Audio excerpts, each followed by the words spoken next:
Hello, I have here the LEGO Infinity Saga Baby Groot, or I Am Groot set. I bought this for its retail price of $55 US, that's 55, and built it live over on my Twitch channel. I go live about 120 hours per month on average on Twitch, building LEGO and also some Gundam mech models. This set has officially 476 pieces, and Groot himself is 26 centimeters in height, or over 10 inches, so relative to the height of a random minifigure there. Yeah, it's pretty significant actually. Comes with a simple display plaque with canonically correct information on it, and probably the side build that I personally like more than the side build of, well, just about any set ever made. This cassette tape is fantastic.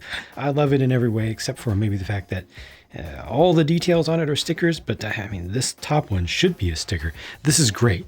This is fantastic. The technique used there, the only thing that I don't like about it is this side over here, just that bar going through there. If only LEGO made a tile in clear, you know, so that you wouldn't have to see that. But other than that, of course, if you want to show Mixtape Volume 2 on the other side without the bar, just swap them around. But it's a very, very good effort. This thing is very, very close to 1-to-1 scale also. Groot can also be considered 1-to-1 scale, although I think he's a little bit small compared to his first appearance as Baby Groot at the beginning of Guardians of the Galaxy Volume 2 with the whole dance and fight scene and everything. But you could always just imagine this is, you know, I don't know, a few days before that scene or something, since he grew so quickly. You know, looks pretty consistent all the way around. It doesn't really have a camera unfriendly angle. There are a lot of stickers used on this, including some around the back to maintain that consistency. The build starts with the body and then you move to the legs. The feet are practically a ×2 construction. They're almost identical. You actually get to build most of that the same. You see just the little twigs are done a little bit differently at the bottom. They've got the olive color for this leaf piece, which we need lots and lots of, you know, all the realistic colors possible. I'd definitely like to see. I'll show you how the articulation works on this in just a minute, but you can see there are a bunch of different approaches to how they layer on the different shapes, whether it's studs on the side, studs on front and back, studs on side, switching between plates, larger specialized pieces, slopes, curved parts. Out here we have smaller details, or just using the shaped corner tiles there. Dark tan color, which is actually pretty nice for these Exo-Force arms here, and just using some more twig pieces. Again, I'll show you all the articulation in just a minute. The mouth is probably the nicest thing on this, the most clever thing. It works the best, I think, out of all of the special part techniques and special part usages that they've attempted here. It just really gives you a nice outline. That's a Speed Champions specific part there. And then coming up to here, these are printed eyes, and the eyebrows are the, again, Speed Champions small scale, like Mini Cooper, classic Mini Cooper style fender pieces. And they're just done in the olive green color. Again, more stickers, sticker around the back, different types of car hood or roof pieces. And even the top of the head doesn't look too bad. And as you look down in there, you're not really seeing weird colors that you don't want to see. As far as articulation and posability is concerned, some things are half static, some things have more room or more range of motion than they need. You can put this on a single foot. It does have enough friction in the joints to be able to do like that. You can also kind of put them into a walking pose fairly easily as a result. However, you do have quite a few limitations to just what you can do with the actual poses here. You do have ball joints here, so this can move in and out.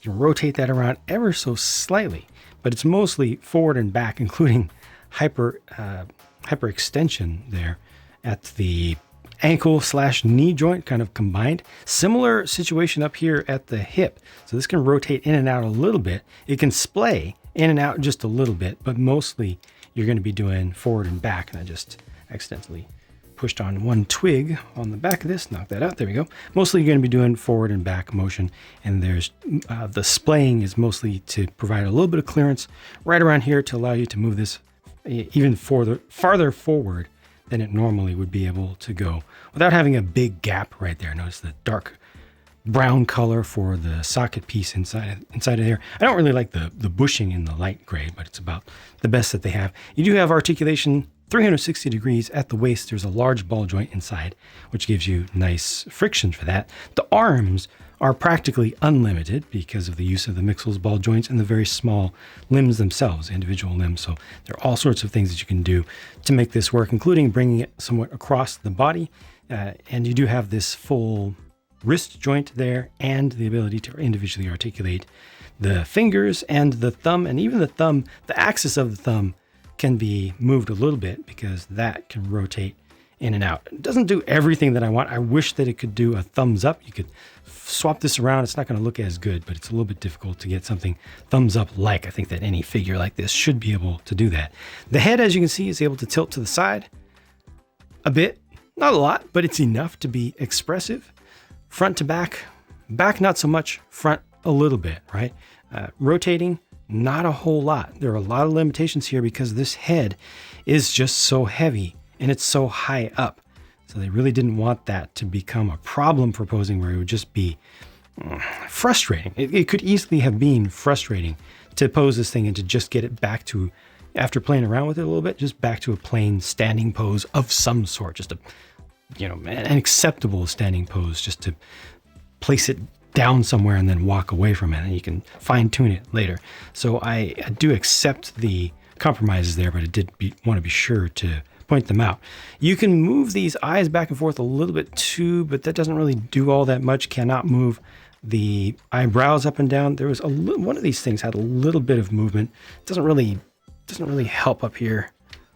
And you probably mostly want to keep that away. Yeah, that's really about it. Oh, and the mouth cannot open and close. I was surprised by that. It does have an angle. This whole subassembly for the jaw has an angle to it, but it's fairly static just to give it that open mouth look. So they picked one for that. These are the leftover pieces, so not a whole lot of interesting stuff there, but check out this sticker sheet though.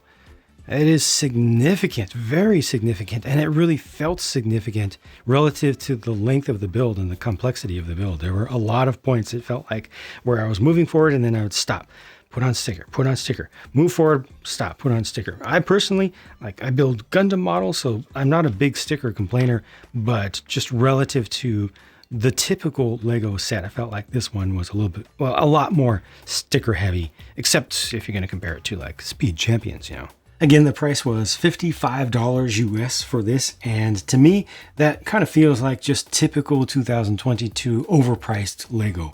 Not an outrageous price. There's a fair amount of stuff here. It's fairly solid. It has some weight to it, and I personally find this to be extraordinarily charming, almost unreasonably so. I value this entirely too highly, but this is pretty good for what it is. I wish that it had a little bit more articulation, but again, I understand why it doesn't, because it needs to not fall over all the time. Overall, I would absolutely like to see this set maybe down around the $40 US range. So, as with most things right now, it's a bit more expensive than a bit expensive to me. The prices in the Eurozone and also in the UK look like they are fairly normal and fairly competitive over here, so no issues there. Just overall, I think that you're the best judge of its value. If you really think that this is absolutely just cute beyond belief and you need to have it, you don't think that $55 feels outrageous, go ahead and get it. I think that you'll enjoy it. You'll enjoy how long the build process is. You'll enjoy a bunch of the techniques. It did have a few things that were a little bit finicky with the head, but it was nothing too serious. It's an advanced build. It's not a super simple build, which it can be definitely a good thing. It's not a great toy. There are some little things that can pop off easily, but the major stuff stays together pretty well. So it can actually be played with and manipulated without any worries about it, So overall, I think that it's a good set. Could definitely be a little bit cheaper, but that's kind of just the norm. Thank you for watching, and I'll talk to you again soon.